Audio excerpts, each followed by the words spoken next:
একটু সোজা করেন, দুইজনকে দেখা যাচ্ছে কিনা দেখেন। হ্যাঁ জি দেন। হ্যাঁ বলো। এস মজুমদার কায়োপ্র্যাকটিক।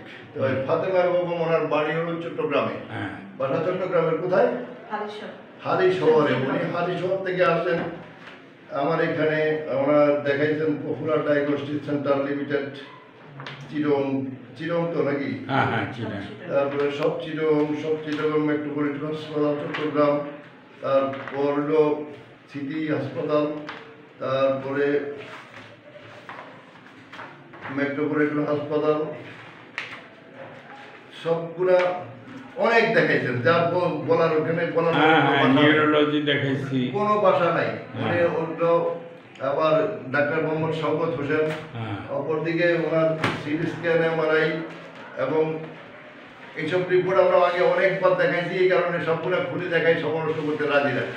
তো সুতরাং ওনার সমস্যা হচ্ছে ওনার সার্ভাইকাল প্রবলেম, ঘাড়ে ব্যথা, বুকের এই অংশে ব্যথা, হাতে ব্যথা, আর কোমরে, পিঠে ব্যথা, পিঠ এবং কোমরে ব্যথা। কোমর থেকে ব্যথাটা পায়ে চলে যায়, তো দুই পায়ে চলে যায়, কখনো এই পায়ে কখনো ওই পায়ে। আমরা এখনো চিকিৎসা শুরু করি নাই, আজকেই প্রথম চিকিৎসা শুরু করব। চিকিৎসা শেষে আরেকটা ভিডিও দেবো। খোদা হাফেজ।